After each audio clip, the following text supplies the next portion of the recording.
America అధ్యక్షుడు Donald Trump ప్రపంచానికే నేనే బాస్ అని ఫీల్ అయ్యే వ్యక్తి.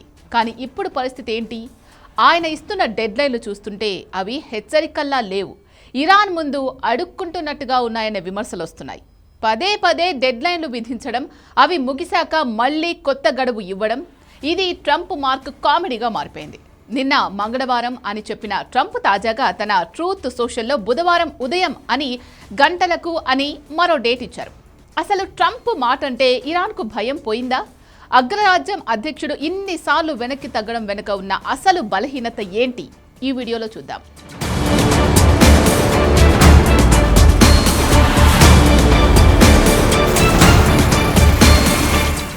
ముందు గమనించాల్సిన విషయం, ఈ డెడ్ లైన్ కొత్తది కాదు. గతంలో చాలాసార్లు విధించాడు. యుద్ధం మొదలైనప్పటి నుంచి ట్రంప్ ఇరాన్కు ఎన్ని డెడ్ లైన్లు ఇచ్చారో లెక్కే లేదు. 48 గంటల్లో హర్ముజ్ జలసంధి తెరవకపోతే ఇరాన్ ముక్కలవుతుంది అన్నాడు. ఏమైంది? ఇరాన్ లొంగలేదు. 10 రోజుల్లో శాంతి చర్చలకు రాకపోతే బాంబులేస్తాం అన్నాడు. ఏమైంది? ఇరాన్ అస్సలు తగ్గలేదు. ఏం పీక్కుంటావో పీక్కోరా అనేసింది. ఇప్పుడు మళ్ళీ మంగళవారం రాత్రి 8 గంటలకు అంటూ కొత్త రాగం అందుకున్నాడు.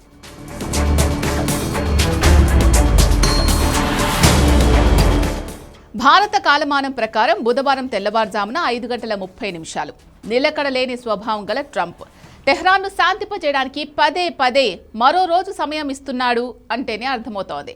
ట్రంప్ దగ్గర ఇరాన్ను అడ్డుకునే ప్లాన్ లేదు. కేవలం సోషల్ మీడియాలో అరుపులు మాత్రమే ఉన్నాయి. ట్రంప్ తాజా పోస్ట్లో ఏమన్నాడో తెలుసా? ఇరాన్ లొంగకపోతే ఆ దేశంలోని విద్యుత్ ప్లాంట్లు, వంతెనలను ధ్వంసం చేస్తారట. సామాన్య ప్రజలు వాడే కరెంటు రాకపోకలు సాగించే వంతెనలపై దాడి చేస్తామని ఒక అగ్రరాజ్య అధ్యక్షుడు బెదిరించడం ఎంతవరకు సమంజసం? అందుకే ఇరాన్ దీనిని ముమ్మాటికి యుద్ధ నేరం అని ప్రపంచం ముందు పెట్టింది. ట్రంప్ బెదిరింపులకు భయపడే కాలం పోయింది. ఇరాన్ నాయకత్వం చాలా స్పష్టంగా ఉంది. నువ్వు ఒక వంతెన కూలిస్తే మేము నీ ఆర్థిక వ్యవస్థనే కూలుస్తాం అని రివర్స్ కౌంటర్ ఇస్తోంది. అందుకే ట్రంప్ తన బెదిరింపులను అమలు చేయలేక డెడ్లైన్ల మీద డెడ్లైన్లు మారుస్తూ కాలక్షేపం చేస్తున్నారు. హర్ముజ్ జలసంధిని తెరవాలంటే ట్రంప్ బెదిరింపులకు లొంగేది లేదని ఇరాన్ స్పష్టం చేసింది. దానికి బదులుగా ఫిబ్రవరి 28 నుంచి జరిగిన యుద్ధంలో తమకు జరిగిన నష్టానికి అమెరికా పరిహారం చెల్లించాలని, ఆ డబ్బుతోనే జలసంధిని మళ్లీ తెరుస్తామని ఇరాన్ కొత్త మెలిక పెట్టింది. అంటే అమెరికానే తనను బ్రతిమాలేలా ఇరాన్ పావులు కదుపుతోంది. అసలు ట్రంప్కు నిద్ర పట్టకుండా చేస్తుంది ఫిబ్రవరి 28 నాటి పరిణామం. అమెరికా, ఇజ్రాయెల్ బాంబు దాడులకు నిరసనగా ఇరాన్ ప్రపంచ చమురు మార్గమైన హర్ముజ్ జలసంధిని సమర్థవంతంగా మూసివేసింది.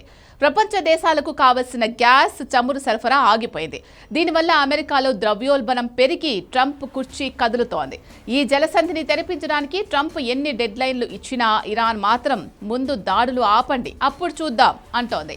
ఈ యుద్ధం వల్ల కేవలం అమెరికా, ఇరాన్ మాత్రమే కాదు, ప్రపంచమంతా నష్టపోతోంది. హర్ముజ్ జలసంధి మూతపడడంతో ముడి చమురు ధరలు రికార్డు స్థాయిలో బ్యారెల్కు $126 దాటాయి.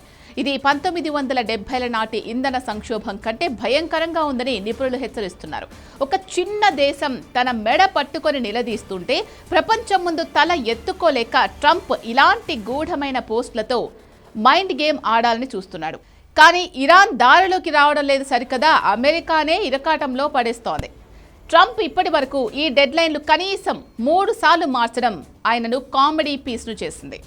ప్రతిసారి గడువు ముగిసే కొన్ని గంటల ముందు దానిని పొడిగిస్తున్నాడు. ఫైనల్గా ఇది ఇరాన్ను భయపెట్టే వ్యూహం కాదని, దాడులు చేయడానికి ట్రంప్ దగ్గర సరైన ప్రణాళిక లేదు అనే విషయాన్ని బయటపెడుతోందని ప్రత్యర్థులు విమర్శిస్తున్నారు.